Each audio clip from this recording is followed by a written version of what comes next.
अत्र च रत्यादिपदोपादानादेव प्राप्ते अस्थायित्वे पुनः अस्थायी पदोपादानं रत्यादीनामपि रसान्तरे स्वस्थायित्व प्रतिपादनार्थम ततश्च हास क्रोधादयः श्रृंगार वीरादौ व्यभिचारिण एव तदुक्तम। यही है ना। कहा कि देखिए पहले हमने बता दिया है, पहले हमने क्या बताया कि जैसे पूर्व सिद्ध कोई घट है, कमरे में घड़ा रखा हुआ है पहले से ही, तो जिस तरह दीपक के प्रकाशित हो, दीपक उसको प्रकाशित करता है, दीपक उसको पैदा नहीं करता है। पूर्व में रखे हुए कमरे में घट को वो प्रकाशित करता है। उसी तरह प्रतीति के पूर्व रस प्रकाशित नहीं होता है। ठीक है ना। अब ये वह है कि पूर्व कारिका में जो रति आदि पद के ग्रहण से ये कहा गया है कि रत्यादि पदोपादानादेव प्राप्ते अस्थायित्वे, अस्थायित्व की प्राप्ति होने पर भी, अस्थाई भाव है ना, रति आदि अस्थाई भाव हैं, कि इसके अस्थाई भाव प्राप्त होने पर भी कहा कि अस्थायित्व पुनः अस्थाई पदोपादानम रत्यादीनामपि रसांतरे स्वस्थायित्व प्रतिपादनार्थम। कहा कि अस्थाई पद का ग्रहण जो है अर्थात रति आदियों का भिन्न रसांतरेस्व अन्यद रसम रसांतरम तेषु रसांतरेषु, कहा कि रति आदि का भिन्न रसों में अस्थायिता नहीं होती है। जो जिस रस का स्थायी भाव है वो उसी रस में अस्थायिता उसकी होती है, भिन्न रसों में उसकी अस्थायिता नहीं होती है। यह प्रतिपादनार्थम, ऐसे बोध के लिए, जानने के लिए, जैसे ततश्च हास क्रोधादया श्रृंगार वीरादौ व्यभिचारिण एव, जैसे हास्य रस का स्थायी भाव हास है, हास्य रस का स्थायी भाव हास है, और रौद्र रस का स्थायी भाव क्रोध है। रौद्र रस का स्थायी भाव क्या है? क्रोध है। लेकिन उसके यह भाव है, परंतु श्रृंगार रस जैसे होता है, वीर रस है, ये इसके अस्थायी भाव नहीं है, ये इसके व्यभिचारी भाव हो सकते हैं। माने एक जो रस होता है वो तो प्रधान होगा, लेकिन और सब जैसे ये श्रृंगार रस है, वीर रस है, ये इसके व्यभिचारी भाव हो सकते हैं। माने सहकारी भाव, सहायता करने वाले, ठीक है ना। तो वो अस्थाई नहीं होंगे, व्यभिचारी भाव होते हैं। ये बात बता रहे हैं। तदुक्तम, जैसा कि कहा गया है। क्या कहा गया है? रसावस्था परम भावः स्थायितां प्रतिपद्यते अस्य स्वरूप कथन गर्भम आस्वादन प्रकारः कथ्यते। जैसे देखिए कहा रस की अवस्था, रसावस्था परम भावः, रस की अवस्था जो होती है वो क्या है? रस की अवस्था जो है प्राप्त करना, ये परम भाव है?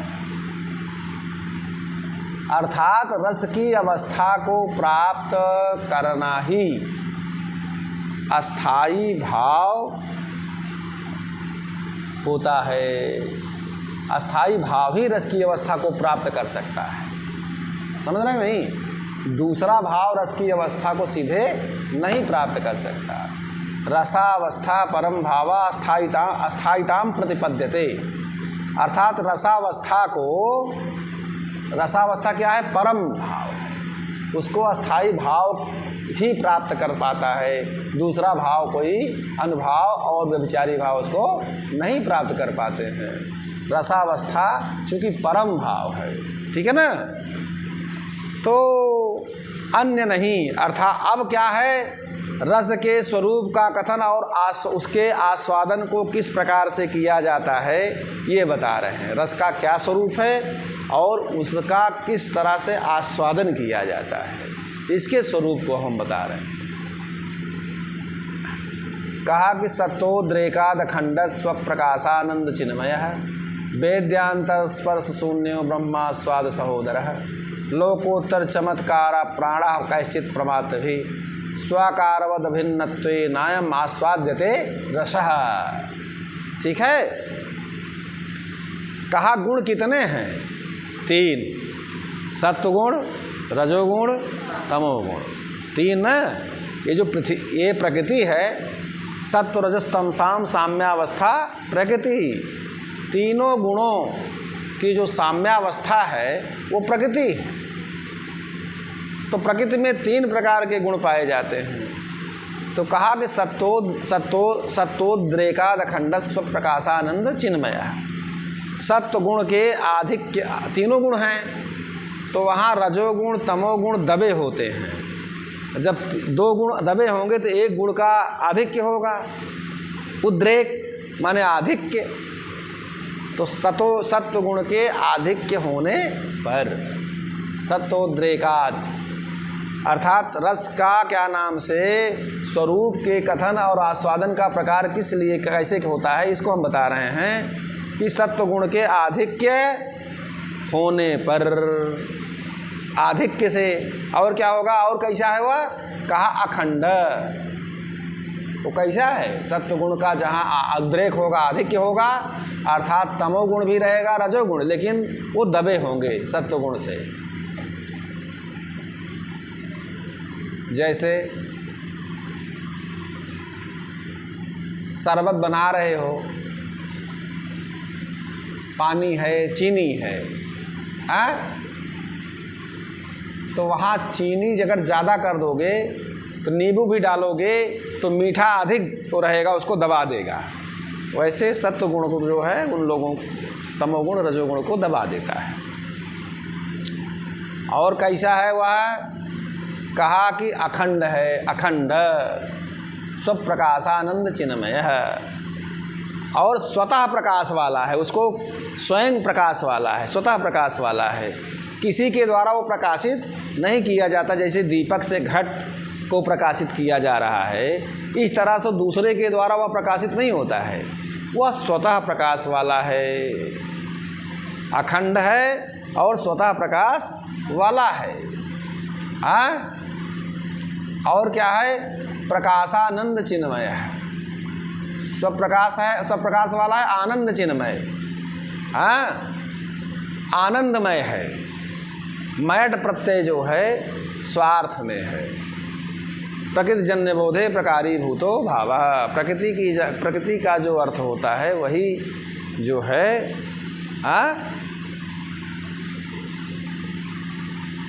प्रकृति को बोध कराने वाले जो होते हैं भाव प्रत्यय कहे जाते हैं। तो आनंदमय है, चिन्मय है। चिन्मय माने, चिन्ह माने, चित्त माने होता है ज्ञान, अमय माने स्वरूप, अर्थात ज्ञान स्वरूप वाला है। कैसा है वो? ज्ञान स्वरूप वाला है। अब वेद्यांतर अन्यद वेद्यम वेद्यांतरम स्पर्श शून्यो। कहा दूसरे वेद्य पदार्थ के संपर्क से रहित है। जब रस कैसा है वो, मतलब जब रस का आनंद हम ले रहे होते हैं तो दूसरे पदार्थ का ज्ञान हमको नहीं होता है। हम तदाकाराकारिता केवल रस का ही साक्षात्कार करते हैं, दूसरे पदार्थों का ज्ञान हमको उस समय नहीं होता है। आनंद में इतने हम विभोर रहते हैं कि दूसरे पदार्थ का ज्ञान ही, बोध ही हमको नहीं होता है। ठीक। और क्या है? ब्रह्मा स्वाद सहोदर है। ब्रह्म साक्षात्कार के ये सहोदर माने सदृश है। ब्रह्म का जब साक्षात्कार योगी लोग करते हैं, जैसा स्वरूप उस समय होता है वैसा ब्रह्म साक्षात्कार का या सहोदर है। उनके ब्रह्म साक्षात्कार के सदृश हमको क्या नाम से रस का बोध होता है। और कैसे? लोकोत्तर अन्यद लोकम लोकोत्तरम, मतलब लौकिक आनंद। संसार में जितने पदार्थ हैं, जितने आनंद हैं, ये सब लौकिक आनंद हैं। लौकिक आनंद क्षणिक होता है। मान लीजिए कोई पिक्चर देखने में बड़ा मस्त है, कोई रसगुल्ला खाने में मस्त है, किसी को कोई रुचि है, किसी को किसी रुचि में, तो आनंद अपने को करता वही काम करता है वो। किसी को पढ़ने की रुचि है, किसी को गाना सुनने में है, किसी को गाना गाने में है। ये लौकिक आनंद है, क्षणिक है, लेकिन रस का जो आनंद है अलौकिक है। माने इस लोक के आनंद से वह विलक्षण आनंद है, ठीक है ना, वो अलौकिक आनंद है। चमत्कारा प्राणा कैश्चित प्रमात्र भी, प्रमात्र भी माने प्रमापक ही, और अलौकिक चमत्कार स्वरूप प्राण वाला, अलौकिक चमत्कार स्वरूप वाला है, ऐसा जो प्राण वाला है। और क्या कहा, कैश्चित प्रमात्र भी माने विद्वान, कैश्चित माने कुछ विद्वानों ने ऐसा कहा है। स्वकारवद अभिन्नत्वे नायम आस्वाद्यते रसः, अपने आकार के समान। स्व माने अपना, स्व के 4 अर्थ होते हैं, आत्मा, आत्मी, स्वमज्ञात धनाख्यानाम, इस सूत्र पर वो बात कही है ना। तो स्व माने अपना, तो अपने आकार के समान और अभिन्नत्वे नायम आस्वाद्यते रसः, अभिन्न रूप से आस्वादन किया जाता है, ठीक है ना। अयम आस्वाद्यते रसः, तो कहने का मतलब ये है कि अयम आस्वादन प्रकारा, ठीक है ना। तो नायम आस्वाद्यते रथ, आस्वाद्यते माने अनुभूयते, रस का अनुभव किया जाता है। क्या होता है, इस तरह से रस का अनुभव किया जाता है, अर्थात साक्षात्कार किया जाता है। विद्वानों ने अपने आकार के समान अभिन्न रूप से आस्वादन किया जाता है, ऐसा रस के विषय में कहा है। कहा रजस तमोभ्याम अस्पृष्टम मना सत्वम यहोच्यते। एक तो प्रकारो बाह्यमेय विमुखता पादका कश्चन अंतरो धर्मा सत्वम। कहा सत्वगुण किसको कहते हैं, सत्वगुण किसको कहते हैं। कहा कि सतो रजस तमोभ्याम अस्पृष्टम मना सत्वम यहोच्यते। कहा जहाँ पर रजोगुण और तमोगुण, जहाँ पर रजोगुण और तमोगुण आस्पृष्ट मन को, मतलब मन को जहाँ पर सत्व रजोगुण और तमोगुण आस्पृष्ट करें, माने छू तक न सकें, मन में उनका लेस मात्र अनुभव न हो, उसी को क्या कहते हैं, सत्वम यहोच्यते, उसको सत्वगुण कहते हैं। इत्युक्त प्रकारो, ऐसे युक्ति के अनुसार, जैसे बाह्यमेय विमुखता पादका, बाहर जैसे घट है, पट है, ये जो पदार्थ हैं, इनमें बाह्य पदार्थों से विमुख करने वाला विमुखता पादका कश्चन अंतरो धर्म सत्वम, कोई अंतःकरण वाला धर्म जो है सत्व कहा जाता है। बाहर अभी आप जाओगे, बाहर में तरह तरह के पदार्थ दिखाई देंगे, कभी आँख उधर मन कहेगा कि ये ले लें, कभी वो ले लें। तो बाह्य पदार्थों से विमुख अंतःकरण हो गया है जिसका, ऐसे जो क्या नाम से लोग हैं, ऐसा जो है उसको सत्वगुण कहा जाता है। समझ रहे हो नहीं।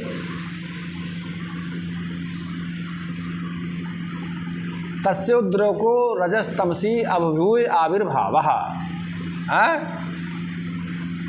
कहा उसका माने किसका, रजोगुण और तमोगुण को, ऐसा उसका उद्रेक, किसका उद्रेक, रजोगुण का जब आधिक्य होता है तब क्या होता है, रजोगुण और तमोगुण को दबा करके सत्वगुण का प्रादुर्भाव होता है।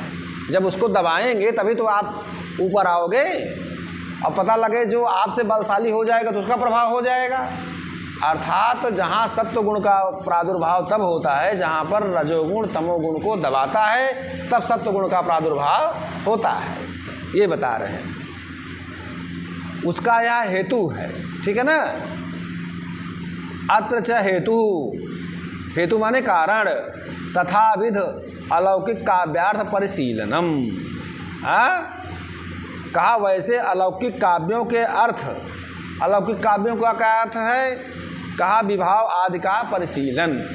जिसे हम लोक में कारण कार्य सहकारी सहयोगी कारण कहते हैं, काव्य में उसको हम विभाव, अनुभाव, सहकारी कारण कहते हैं। इसीलिए अलौकिक काव्यों को अर्थ का जहाँ पर हम परिशीलन करते हैं, परितःशीलनम परिशीलनम, ठीक है ना। और कहा कि यहाँ पर अखंड क्यों कहा, लक्षण में क्या कहा है, लक्षण में कहा कि अखंड स्वप्रकाशानंद चिन्मय। तो अखंड क्यों कहा, अखंड न कहते खंड कहते, खंड खंड आनंद। लौकिक आनंद क्या है, कभी किसी चीज़ में आनंद है, कभी किसी चीज़ में का आनंद है, अखंड आनंद नहीं न है। लेकिन रस जो होता है अखंड आनंद स्वरूप। अखंड क्यों कहा, तो बता रहे हैं, अखंड इत्येक एवायम विभावादि रत्यादि प्रकाश सुख चमत्कारात्मक।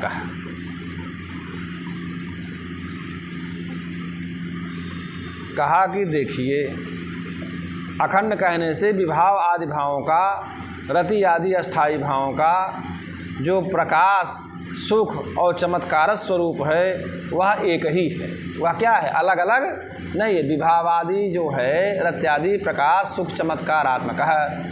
कहने के बाद वह कैसा है, प्रकाश स्वरूप है, सुखद स्वरूप है और चमत्कार स्वरूप है। अर्थात एक ही स्वरूप है। जहाँ चमत्कार को नमस्कार, जहाँ चमत्कार होगा वहीं प्रकाश होगा, और जहाँ प्रकाश होगा वहीं सुख होगा। समझ रहे हो नहीं। और क्या है, अत्र हेतुम वक्ष्यामः, इसके हेतु को, कारण को हम आगे कहेंगे। स्वप्रकाशत्व अद्यपि वक्ष्यमाण रीत्या, स्वप्रकाशत्वादि पीछे कही जाने वाली रीति से यह जाना जाएगा। चिन्मय इति स्वरूपार्थे मयट। देखिए, मैंने आपको कहा कि चिन्ह है, चित्त माने ज्ञान, ज्ञान स्वरूप है। तो मैं क्या है, मैं का क्या अर्थ है, स्वार्थ में है। प्रकृति का जो अर्थ होता है, प्रत्यय का वही अर्थ होता है, स्वार्थ में मयट है। तो ज्ञान स्वरूप वाला है। स्वरूप किसका अर्थ है, मय का, मयट का। और चिन्ह माने ज्ञान, ज्ञान स्वरूप वाला है। ज्ञान के अतिरिक्त कुछ नहीं है, ज्ञान स्वरूप वाला है।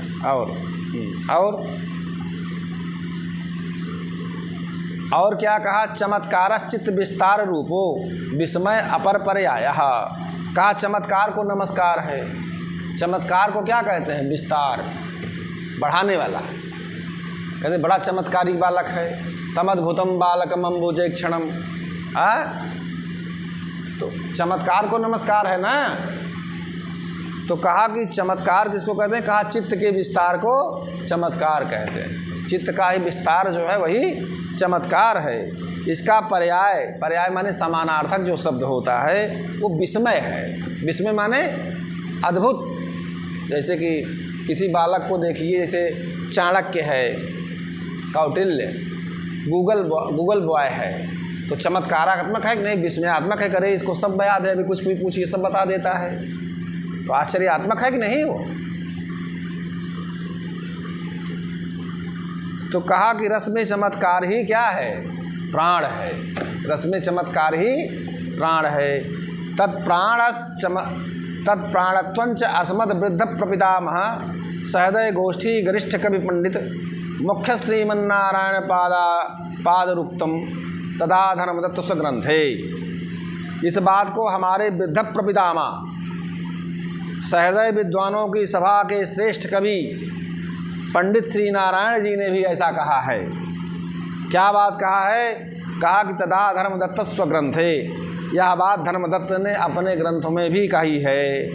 क्या कहा है कि रसे सारस चमत्कारा सर्वत्राप्यनुभूयते तच्चमत्कार सारत्वे सर्वत्राप्यद्भुतो रस तस्मादद्भुत मेवाह कृति नारायणो रसम। रस में सार ही चमत्कार है। यह कौन कहा है, धर्मदत्त, पंडित धर्मदत्त ने भी कहा है। इस बात का सर्वत्र अनुभव किया जाता है। सर्वत्र अनुभूयते, अनुभूयते माने अनुभव किया करने जाता है। रस में चमत्कार ही सार है, सार तत्व है। मुख्य तत्व क्या है, चमत्कार। और चमत्कार में प्राण होता है। या सर्वत्र अनुभूयते, इस बात को सभी जगह अनुभव किया जाता, केवल हम ही नहीं कह रहे हैं, सभी जगहों पर इसका अनुभव किया जाता है। तच्चमत्कार सारत्वे सर्वत्राप्यद्भुतो रसः, इसमें चमत्कार ही सार होता है, इसीलिए सर्वत्र अद्भुत रस ही होता है। अद्भुत रस को ही वो प्रधान मानते हैं, क्योंकि अगर अद्भुत नहीं है तो उसमें रस का कोई मतलब नहीं है, और अद्भुत नहीं होगा तो चमत्कार नहीं होगा, तो चमत्कार होगा उसमें प्राण होगा। तो इसीलिए जो है इस बात को सर्वत्र ही अद्भुत रस का अनुभव होता है।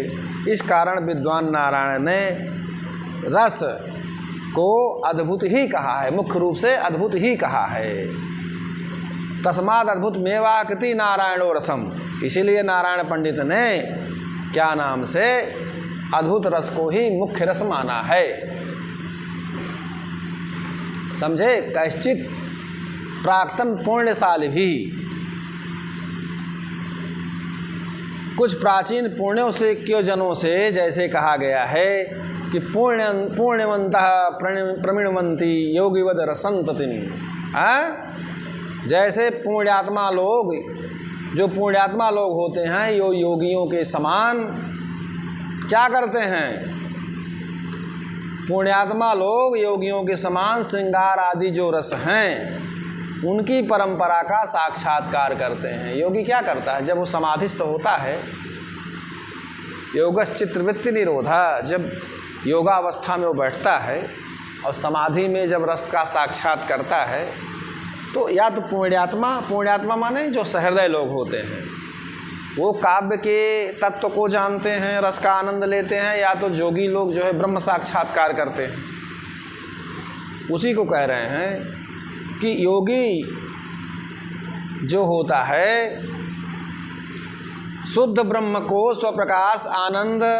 चैतन्य रूपता का साक्षात्कार करते हुए उस प्रकार जैसा करता है, उसी प्रकार से पुण्यवंता प्रमीणवंते योगिवद रसंततिम, उसी तरह पुण्यात्मा लोग रति आदि से चित्तित रस का आस्वादन करते हैं।